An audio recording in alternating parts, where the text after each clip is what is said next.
সবাইকে জানাই শুভ নববর্ষের প্রীতি ও শুভেচ্ছা। আশা করি আপনারা সবাই খুব ভালো আছেন, আমিও ভালো আছি। ভিডিওটি মূলত নববর্ষের দিনই বানিয়েছিলাম, আমি নববর্ষের দিনটা কিভাবে কাটিয়েছিলাম, কিন্তু কিছু ব্যস্ততার কারণে ভিডিওটি আর পোস্ট করা হয়নি। প্রত্যেক বছর নববর্ষের দিন আমি মন্দিরে পুজো দিয়ে দিনটা শুরু করি, তাই এই বছরও কিছু ব্যতিক্রম যায়নি। আমি, আমার দিদি আর আমার ভাইজি, আমার দিদির ছেলে সবাই মিলে আমরা মন্দিরের উদ্দেশ্যে বেরিয়ে পড়েছি। আপনারা সঙ্গে থাকুন এবং ভিডিওটি শেষ পর্যন্ত দেখার অনুরোধ থাকলো। প্রায় মন্দিরের সামনের রাস্তায় চলে এসেছি। রাস্তায় যেতে যেতে আপনারা প্রথমেই একটি শিবলিঙ্গের দর্শন পাবে। তারপরে এই যে আমাদের মন্দির, এটা কিন্তু খুব পুরনো মন্দির। ঠাকুমা দাদুদের কাছ থেকে শুনেছি এই মন্দিরের ইতিহাস। এই মন্দিরের ইতিহাস সম্পর্কে একটি বইও লেখা আছে।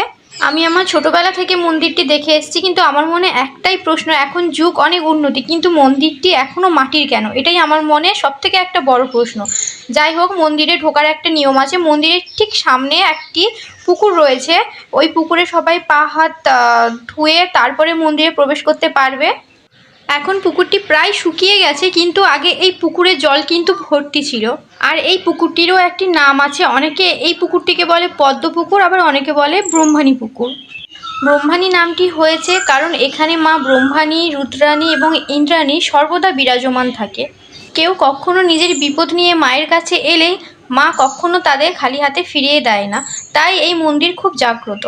আমরা পদ্মপুকুরের জল স্পর্শ করে তারপরে মন্দিরে প্রবেশ করলাম। আজকে যেহেতু বছরের প্রথম দিন, তাই মন্দিরে খুব ভিড় ছিল। অনেক ভিড় থাকার কারণে মন্দিরে পুজো দেওয়ার লাইনটা অনেক দূর পর্যন্ত এসেছিল। আমরা লাইনে দাঁড়াই, তারপর আস্তে আস্তে সবাই পুজো দিই।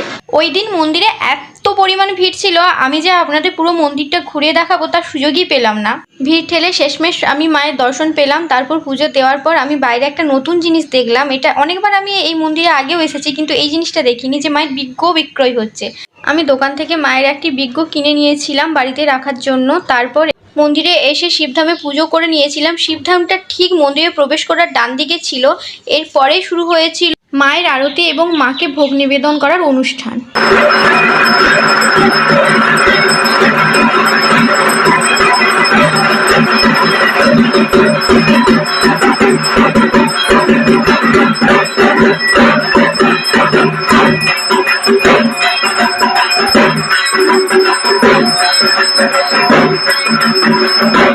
আরতি হওয়ার পর আমাদের প্রসাদের থালি বেরোয়, তারপর আমরা সবাই বাড়ির উদ্দেশ্যে আবার রওনা দিই।